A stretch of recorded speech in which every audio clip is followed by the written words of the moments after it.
I'm sorry, are we recording now? Yeah, we are. Didn't sound like I was on mic. Well, maybe you weren't. Maybe the mic was acting up. Oh. Can you hear yourself now better? Yeah, Okay. but I mean when I was remote. Oh, yeah. I sounded like crap. I couldn't tell. You were remote. I just Where's having the quality control. Just This is having. supposed to be too good for radio. Well, Not it sounds like we're on the radio. That's true. My bad. I Go should back and listen to the last week. If you haven't listened to this week's, go back and listen to last week's. And it was substandard. It was. Why didn't you stop me? For our low standards. What was I going to do? Say, hey, I don't think your mic's plugged in. You sound like you're talking in a cave. My apologies. I will up the standard next time you're remote. You don't even know when things sound bad. No. How do you know when they're going to sound good? How do you know when they're going to sound too good? I know whenever we're together, it's too good for radio. It is Mike Molson here. Welcome to the show. Yeah. We will start. Well, you already started with a personal anecdote, but I will start with another personal anecdote. Hit it. I ran the Fat Ass 5K. I actually ran it. Yeah. And a situation arose to where before the race began, I'm doing my stretching. I'm just there by myself. I'm not with anyone else. I'm just doing my stretching, everything else. And an individual approaches me because I'm wearing my Macho Man Randy Savage socks. Naturally. Yeah, why wouldn't I? And so an individual approaches me and says, hey, if there is an award for best socks today, you would win. I say, thank you very much. Mm-hmm. I'm like, of course I'd wear the Macho Man socks. Why wouldn't I? It's a Fat Ass 5K. He then proceeds to say, yeah, but you should have had like the Macho Man Slim Jim. And so like the conversation continues. He wants to be friends. Because he too is there by himself, as it seems. Yeah. So I humor him. I'm like, yeah, and I should have brought the cowboy hat, the full Macho Man regalia or whatever, yada, yada. Thinking that, okay, maybe now we're getting... there's no... it's never over, Mike. It's never over. The conversation should be ended. So then it goes to, oh, is that also a Nightwing shirt you're wearing? I was like, as a matter of fact, it is. Oh, I couldn't tell because of the sleeves. I'm like, yeah, I didn't put... And then it just becomes... He's likes rock climbing. He's not really a runner. This is the first time he's run one in a very long time. And, rock climbing isn't cheap. And he's got to go down to St. Louis to do it. And so I'm like... Isn't this when you become Ralphie in A Christmas Story? And I'm trying to focus here. Right, Just don't talk to me. So correct. I like Santa Claus. So correct. So I'm trying to be like, oh, okay, yeah, cool, whatever. And he just so I'm trying, but I don't have anyone else to go to be like, well, I got to go over here. And so my tipping point was, he's like, oh, you guys, I see you have a tattoo. Yeah, I have a tattoo. Oh, my Lord. Yeah, I have a couple of them. Oh, and your tattoo matched your hat because I was wearing my Alkaline Trio hat. And I'm like, yeah, it's Alkaline Trio, Bad House Chicago. Yeah, I never really found something that really spoke to me art-wise. And here's where my tipping point was. He then goes, yeah, I just don't know. Would tattoos affect your acne or would it clear it up if you were... And at that point, I'm like, I got to tap out here. And then he goes, and I have a friend who has a tattoo, and these are his exact words. And thank God we're too good for radio, so I can use the exact words. A friend of mine has a tattoo of two pigs fucking, and it says making bacon underneath it. And at that point, I go, well, the race is getting close. I need to go line up. Good luck. Because he said at some point he's waiting for his coworkers who are running late. Oh, no. Now, fast forward in the story. Okay, and this is I gave the guy about 5 to 10 minutes. Yeah, that's too longer. So I already feel like I've been more than generous. And at one point during the conversation, he also told me that I have to stop at the blue tent right before the finish line on my first lap because they're going to have pulled pork sandwiches. He found out from the guy, and so you got to get there early for those.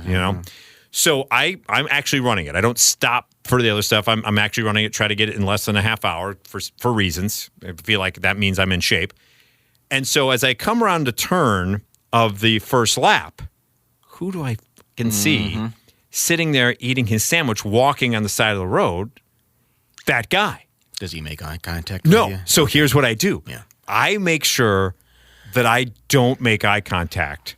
I feel bad about it because he's there by himself. Obviously, he's not found the friends that he quote unquote said he had or coworkers.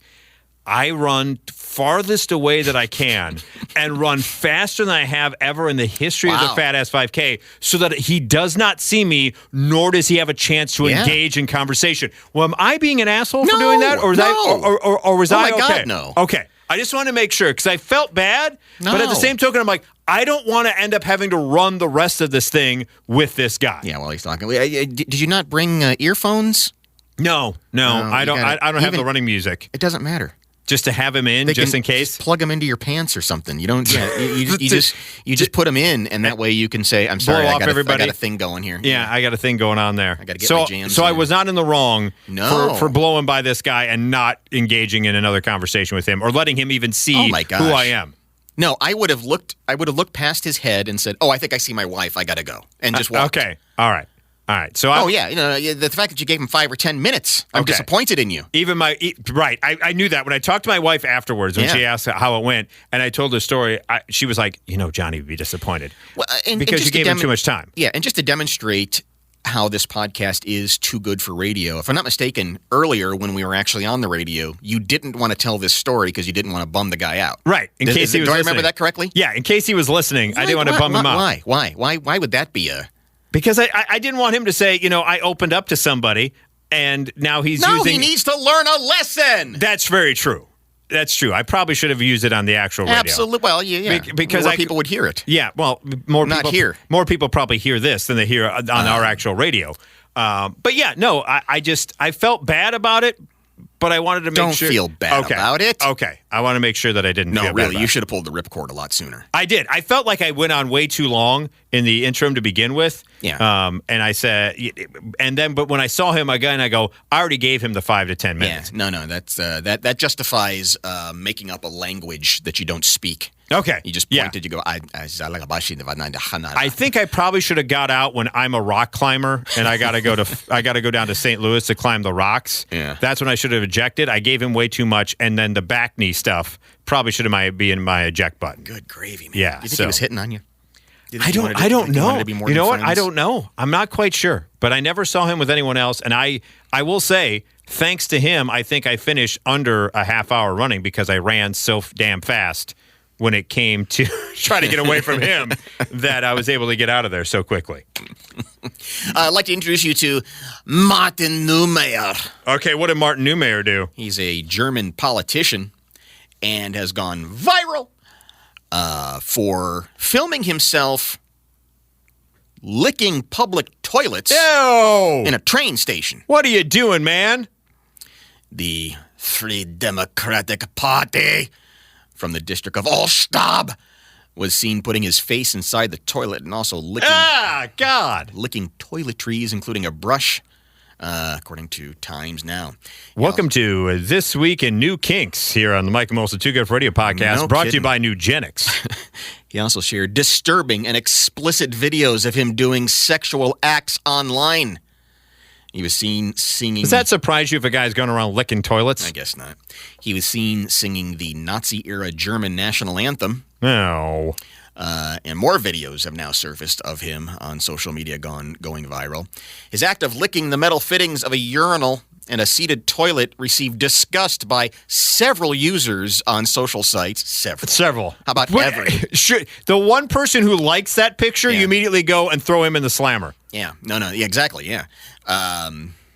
Without describing much, he can be heard saying that it was part of his punishment, quote unquote, in the video. I must be punished. I must lick the toilet. He also made a mustache from feces.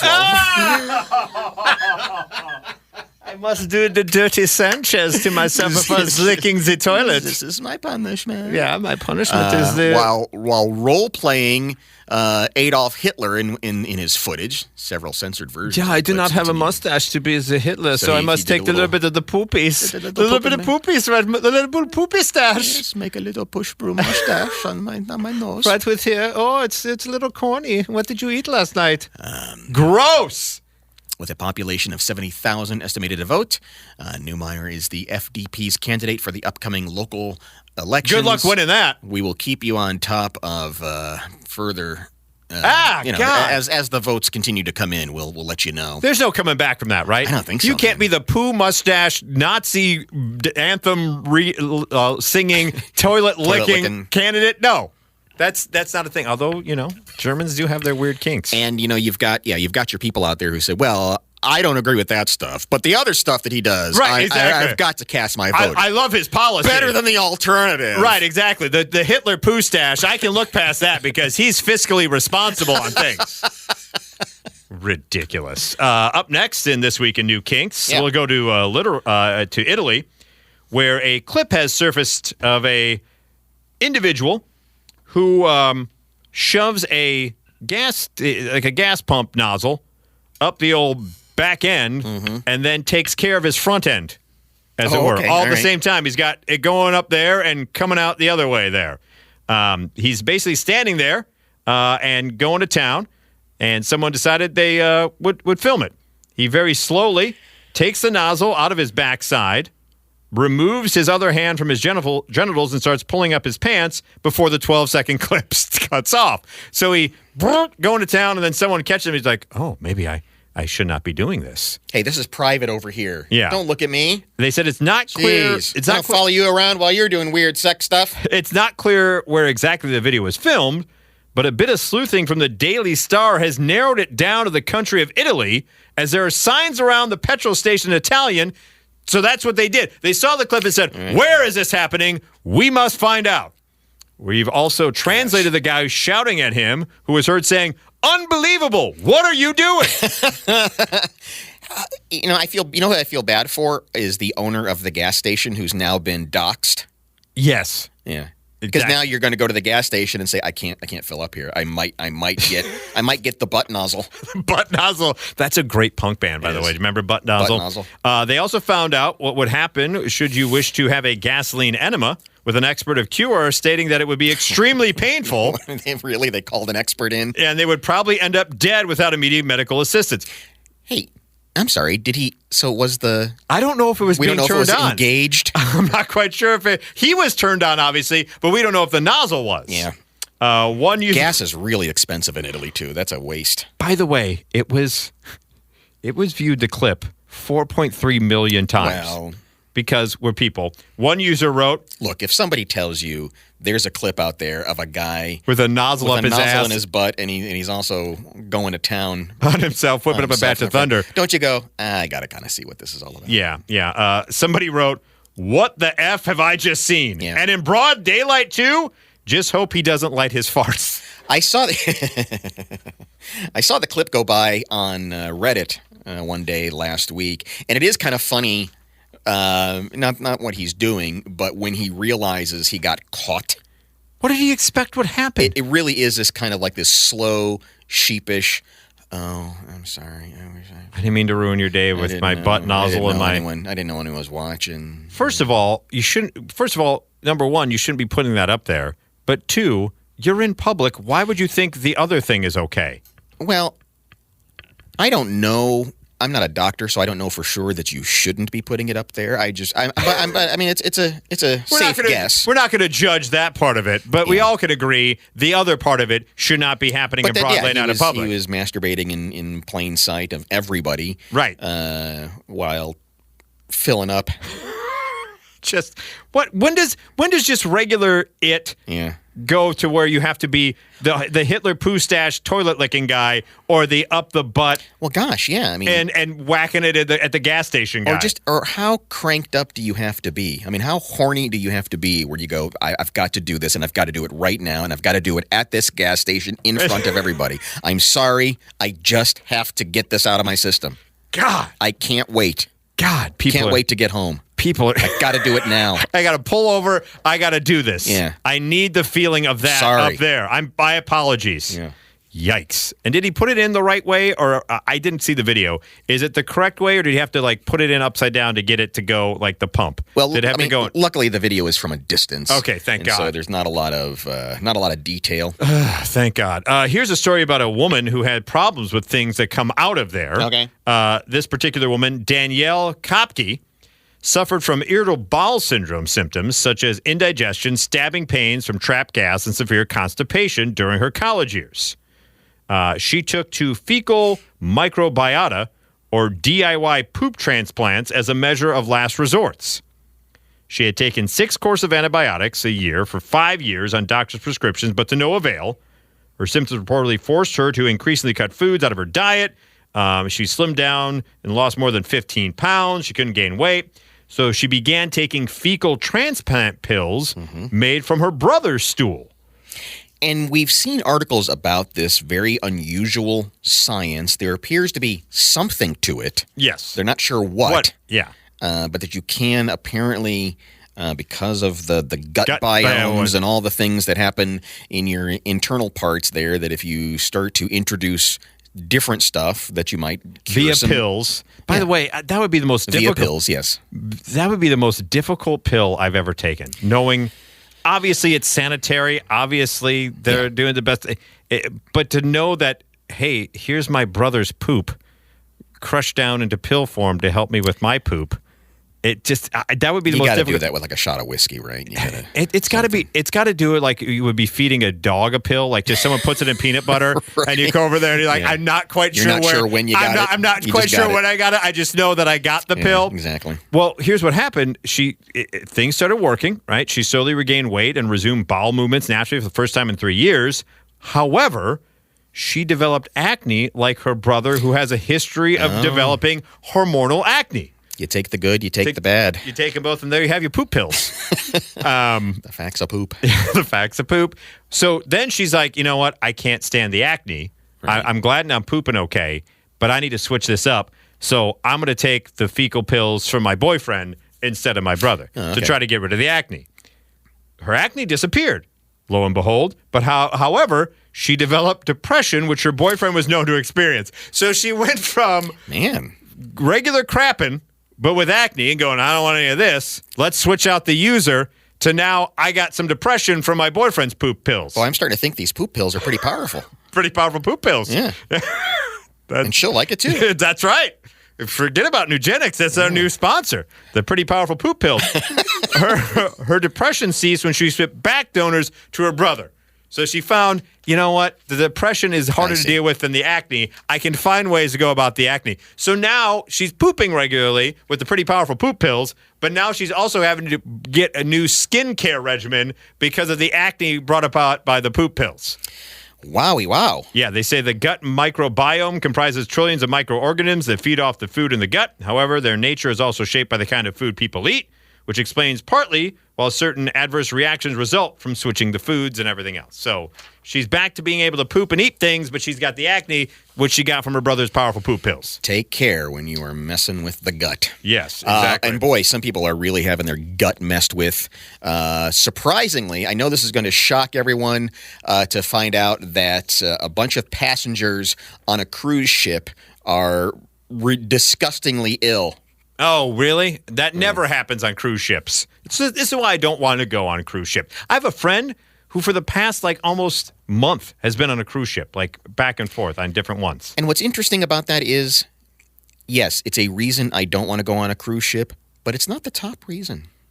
What's the top reason for you? People. Yeah, there's that. You're stuck in the ocean with people, and you have to do things with the people. Yes, you have to eat with them, and you got to go do. And there's you got to do the silent disco with them, or there's all the different activities and people's soup in the hot tub. You can't just go and look at the ocean and sit on a.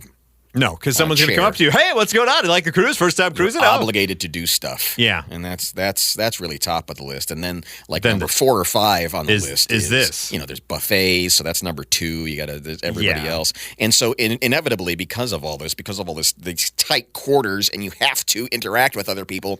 Hundreds of people have been hit by a vomit bug. Ugh! No one wants that. Passengers have been hit by the norovirus. Currently, more than 150 guests are isolated on board. 250 suspected cases. That's awful. Busted out in the last 4 days. That ruins everything.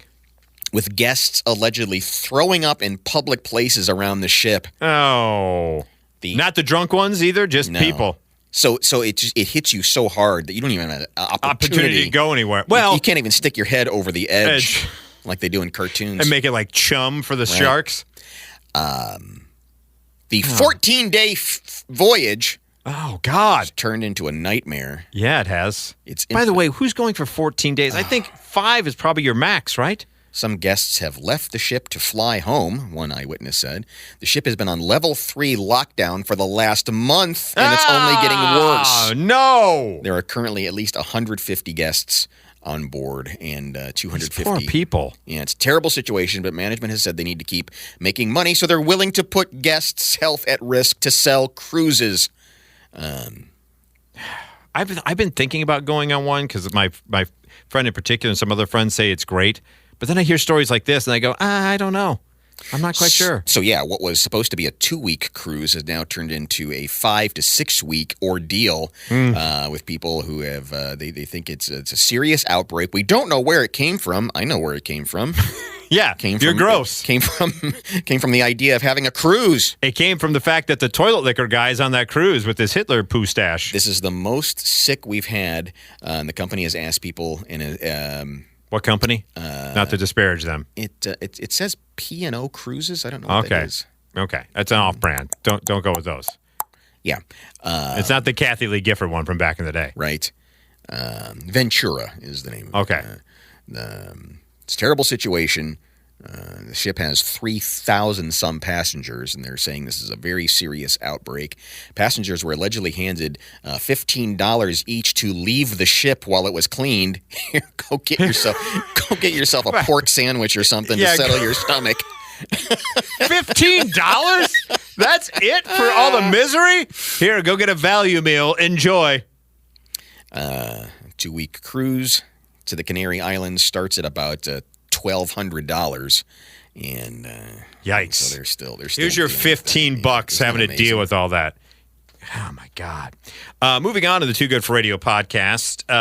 Easter was a while back, and apparently there's a Catholic priest over in the UK that has kept his job despite outraging parishioners with a vulgar sermon over the Easter weekend. Uh-oh. Let me introduce you to Father Thomas McHale. Got a little fire in his brimstone? Priest at our Blessed Lady Immaculate in Black Hill Consett. He shocked his flock by claiming during his Good Friday sermon that Jesus died with an erection. Why would you have to say that? Why are we having this conversation? The 53-year-old American prelate told the roughly 100 gathered that execution by crucifixion would have sent all the blood rushing down to Christ's lower body. One dismayed worshiper told the Times, quote, "He told people Jesus died with an erection." The church was shocked, I say. There were young families there. That's not what you're expecting on the Good Friday, right? So, I mean, They're going through the whole reenactment and everything else. They're like, and you know, because of the crucifixion, Jesus had a big old throbber at the end. Yeah. A lot of people don't know that. A lot of people don't know this, but... Like he's sharing trivia at a bar. He's like, we really should, this thing behind me, this big thing, we really need to have that pointing north a little bit more than it is. Yeah, that's the reason they always show him wrapped up in a loincloth, because if it hides really a little bit. Yeah, if anything tighter, they would have shown just how much of a throbber he had. Despite complaints, Father McHale is understood to have kept his position. A spokesman for the diocese said a complaint was received and has been investigated in keeping with our diocesan complaints policy. The investigation has been very recently completed, and the complaint is upheld. It's not the first time a clergyman's comments have caused an uproar. The Diocese of Chelmsford in 2019 questioned whether Father Christmas was real during a children's service, so they go on with other different things. But yeah, I don't know why that would come up in the conversation of the Good Friday Mass anyway, over you get to Jesus' penis. I mean, my two questions are, one, is he right? And I don't two, know. Scientifically, was there a further point he was trying to make in this homily? Yeah, I don't know where he was going with that. I want to know exactly what he was leading to. Was there some sort of a lesson from this? Was he trying to lead like premarital sex is bad? I don't know. Or you try to hide it the best you can? Or that he was human and sometimes you just get one at an inappropriate situation. And that could be a very inappropriate situation while you're being crucified. And what can he do? He can't take care of it. Can't do anything. His hands are all going sideways. Exactly. So I don't know it doesn't say further what his point was, but I'm pretty sure. I would like to read the text of the homily. Yes, I'm pretty sure too. Before I pass judgment. I too would be a little bit taken aback with on Good Friday going to the Mass and he. By the way, don't know if you know this or not, but Jesus was human, which is why he died on the cross, and much like other humans, he had a boner. I would think he had a crucifixion boner. It's okay, everybody. Doug Flutie was there, and he popped him a couple of Nugenics, and, sometimes these things get away from you. She'll like it, too. There are times when you're sitting there listening to the priest's homily, and you're not sure where he's going, and then he just wraps it up all nice and tidy at the end, and we all go, oh, that was the lesson today. And maybe he was just maybe he saw someone in the front row a little asleep, and he was like, you know what? I got something to wake you up. I'm going to say Jesus boner. Now, just stay with me because I've got a point to make here. I know this is going to shock some people, but just stay with me till the end. And they were already out the door. Yeah, exactly. The point is, I'm not sticking around for this. The point is his point. What is he? Is what it goes down to. What do we got to wrap up today's festivities, Johnny? Do you remember the old song, the Pina Colada song? Yeah. Making love in the rain, right? Making love after midnight, or hanging out in the rain. The whole point of the story was that both this guy and his wife put a personal ad out in the paper, and looking for a date, and they end up finding each other. Yeah, they had more in common than they ever thought before. The marriage was getting stale, and so they go looking for another, and they find each other. Yeah. Okay. That kind of happened in Colombia, where police had to intervene. Because all right, a guy decides he's going to step out on his wife looking for a lady of the night. Oh, okay. A whore, a prostitute. Upon arriving on the scene, the guy So he sets everything up. The guy says, yeah, send me Jasmine. And Jasmine walks out, and it's his own wife. Oh, she's a lady of the night. Yeah. That's a new twist on that song. According to Colombian media, the man reacted with fury after realizing that he had let me continue for a second. That he had hired the services of his own wife. Now, was he mad that she was being a sex worker, or mad that it's like, hey, I could get this anytime? Who gets more mad in that situation, though? Right? Yeah. He's looking for a sex worker, and he shows up, and it's his wife. Or does his wife get mad because what the hell are you doing out looking for a sex worker? Right. I'm just here trying to put food on the table. Right. Who's the right in that argument? And you're stepping out on me. Yeah, exactly. I'm doing what I can because I'm unsatisfied in our life. And so I had to look elsewhere, and I'm happen to be making money. You, however, are spending your money on sex with another woman who just happens to be me. Yep. Witnesses commented that they called the authorities after the physical and verbal violence against them. No. So yeah, he just went completely bananas. And no right to do so. And tried to get a refund, and you can't. I don't know if you know that. That's one of the things. I mean, buyer beware. And once you hand over the money's gone. There's no refunds on all that? Yeah, no refunds. You don't get a receipt. No matter what's going on. There's no warranty. Nothing along those lines. No promises made. Oh, so if you end up with some cruise ship problems, you can't go back and be like, hey, I didn't have this before I came in here. And that's interesting. I don't know exactly the workings of a brothel, but I thought you got to point. Pick the wares beforehand? Yeah, there was like a parade or something. That's what I see in the movies. The best little whorehouse in Texas taught me anything. Right. By the way, isn't it funny that Dolly Parton was in that movie, in the best little whorehouse in Texas? And everyone's like, is it funny? Well, no, now like everyone, not that she's not pious and great anyway, but like, some people would probably judge. People who are venerating Dolly Parton probably don't look back at the filmography and go, that's why Jesus had a boner. Exactly. Well, wouldn't you if it was Dolly Parton that walked in there? Even Jesus himself can't contain. Jackpot. Yes, exactly. But I imagine this seems more like an online thing. This seems like there was an ad that he was like, oh, I want Jasmine, and here is Jasmine end up being his wife. Yeah. Or maybe it was a glamour shot of his wife that he didn't realize. No, I mean, the way they describe the situation, he gets there, he requests the services of a sex worker, and they say, you're in room 12. He walks to under room 12. Oh, so he just said, I need somebody, and he gave parameters of what he probably looks for, maybe, and they sent him his wife. I just think you just show up and saying, I'm ready, and whatever you get, you get. It's probably one of these discount places where you don't get to choose. It's a bit of a roulette, a bit of a gamble. You're in the middle of Colombia here, and so you just go, all right, I'll take that, and the door opens, and all the who's behind door number 12, it's Your the wife. misso. God, that's headed for divorce, right? There's no way. There's no way. Unless it's a come to Jesus meeting. It's gonna make Pardon the pun, considering what we talked about. It's gonna make Thanksgiving very awkward there. Yeah, it really is. You're never gonna believe. Don't be sharing this story. Yeah. You're never gonna believe who showed up there.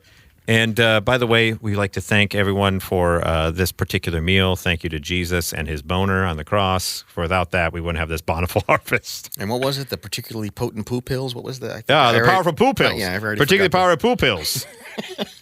For all your needs. So we respect all of our sponsors. Yes. Thank you very much. And I guess she'll like it too? No, not this episode.